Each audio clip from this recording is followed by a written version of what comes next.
Chapter 2. 8 months later. Dana rushed into the office of Doctors McCormick and Hoffman's psychiatrists 3 minutes before their office closed at 6 p.m. She was later than usual in delivering their dictated patient's notes, but as long as she got there before they went home for the day, technically no one could accuse her of being tardy. She did have a good excuse. A quick oil change and tire rotation this morning had turned into a complete brake job. Still, she apologized profusely to the office manager. This was her favorite client and she definitely didn't want to tick them off. They tended to use the same wording in their assessments, and since they had so many repeated patients, all she had to do was cut and paste older dictation into new ones and edit them as she listened. She found it sad that so many people with mental health problems didn't seem to be getting any better, but it also represented an easy way for her to make money in a situation where she desperately needed it. She'd been up since 5 a.m. and with her exception of a 40-minute cat nap, had been in motion all day. Her largest client, a family practice, had just added a new doctor, their third. The physician and the nurse practitioner each saw up to 15 patients a day, and between her two clients, she had almost more work than she could handle. In spite of this, she now contracted additional work from another local service. And since her checking account balance got lower and lower each month, it still wasn't enough. Unfortunately for her, the only life insurance Kenny had was the coverage that came through his work, a paltry $25,000. Because the medical examiner determined he had suffered a spasm while lifting weights, the policy paid double for death by accident, and she had received $50,000. But Dana had a mortgage payment, a car payment, utilities, health insurance, and food, which of course were just the basics. Plenty of extras figured into her budget as well, like Brittany's weekly piano lessons, dance lessons, and cable TV. She had the premium channels turned off and she hadn't been to the manicurist or hairdresser in months. But she didn't see how else she could economize. Part of her wanted to ask Cece, who bragged that she fed her entire family on less than $100 a week for tips, but that would mean admitting she was in trouble. Dana had spent her entire adult life putting on a brave face to the point where it became ingrained in her. Nor did she confide in Brittany. Instead, she told her daughter that they had nothing to worry about. But in truth, she was beginning to get frightened. Kenny's funeral costs had been high, largely because of the expense of shipping his body to his native Bahamas for burial, which she knew he would have wanted. She was going through the remainder of the insurance proceeds rapidly, spending as though Kenny were still bringing home a paycheck twice a month, which of course he wasn't.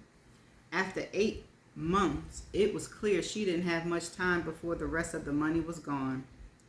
Dana's memories of what happened after she found Kenny that afternoon were fuzzy at best, even after all these months. As she placed hysterical phone calls, she remembered taking a moment to be grateful that Brittany wasn't at home to see him lying there. First she called 911, then Norrell, who hadn't gotten home from the mall yet, and finally Cece, who sped right over, arriving just after the paramedics and holding Dana upright when lightheadedness made her begin to sway. She did remember the paramedics theorizing that Kenny had suffered a spasm while lifting the 75-pound weights and essentially dropped it, the bar crushing his airway. She thought she heard one of them say to another, prime example of why you should never work out alone. Her friends had proved invaluable during that time.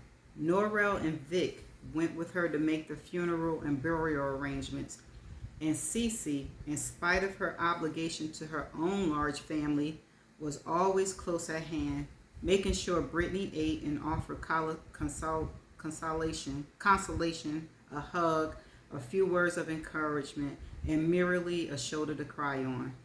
Norrell and Cece had put aside their personal squabbles and petty jealousness and pulled together to help her. As a result, the women's three-way friendship of nearly a decade has strengthened. Neighbors and parents of Brittany's friends dropped off roast chicken, potato salad, and casseroles, which helped tremendously, especially after Kenny's parents arrived with Niles, their oldest son, whose multiple sclerosis confined him to a wheelchair. To Dana's surprise, her own father, Raymond Britt, had come to the funeral, driving up from Miami with his second wife.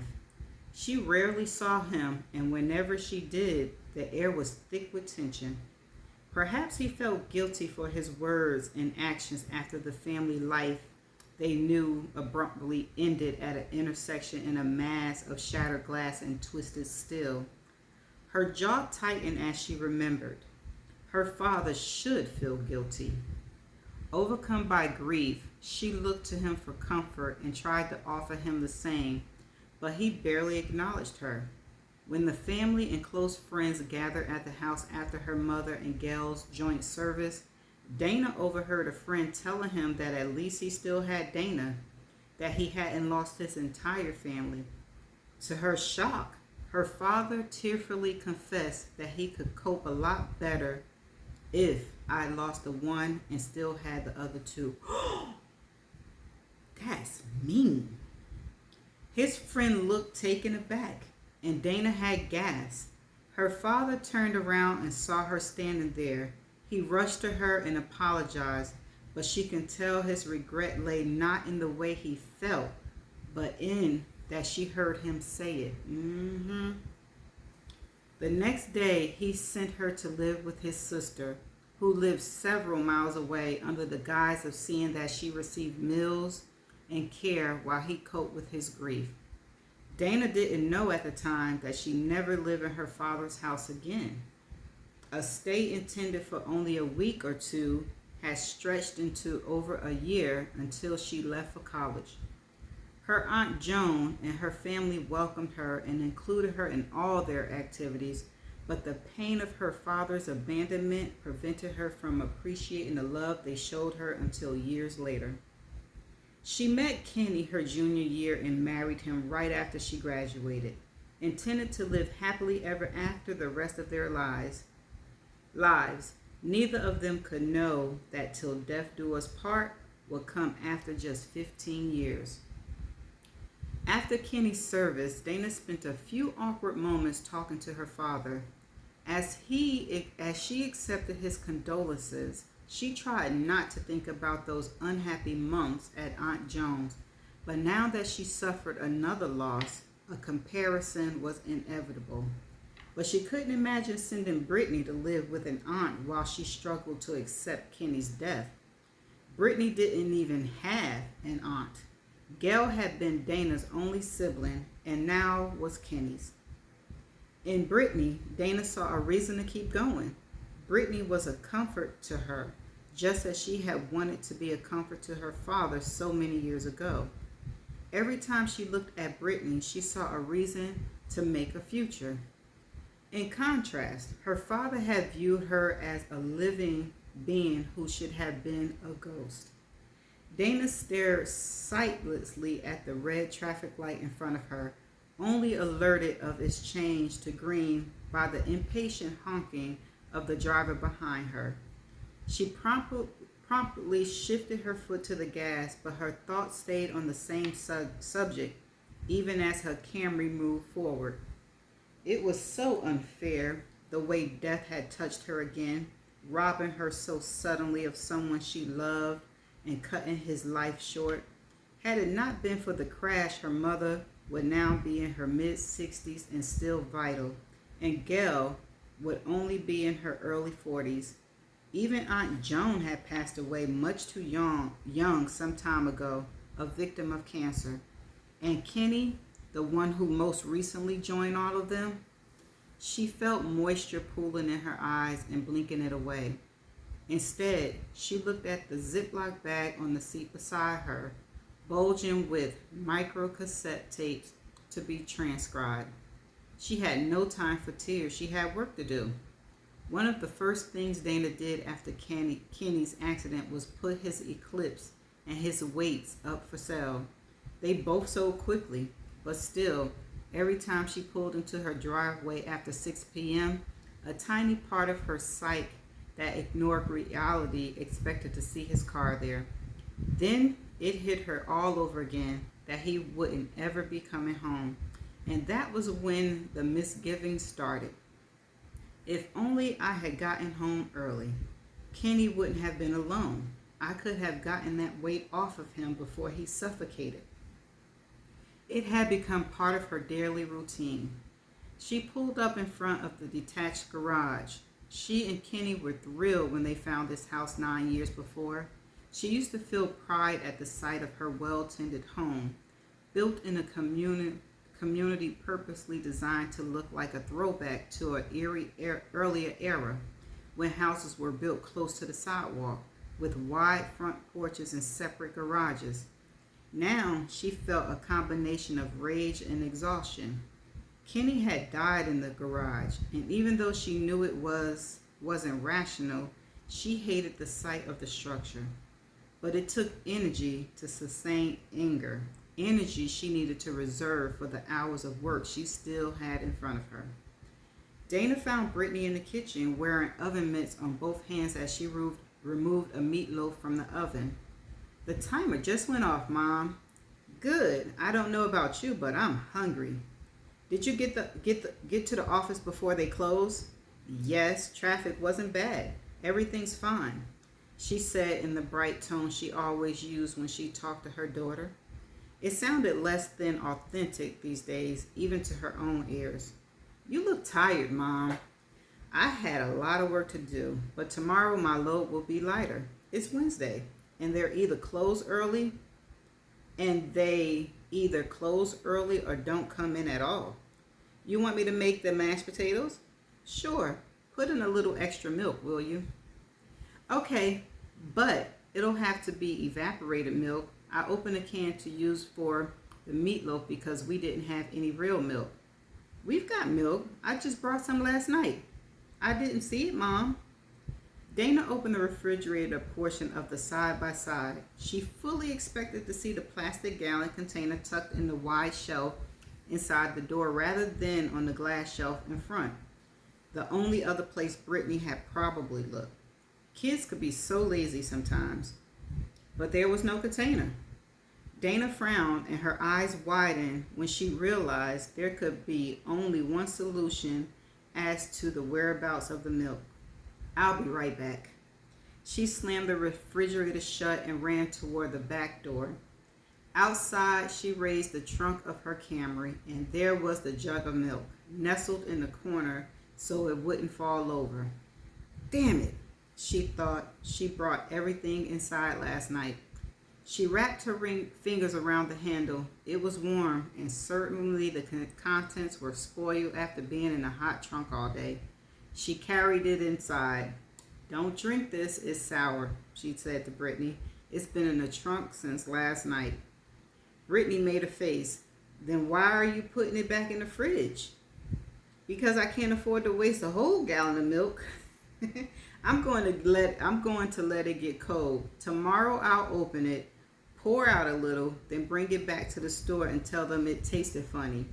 They'll give me another gallon. I know it's sneaky, but we have to economize, Britt.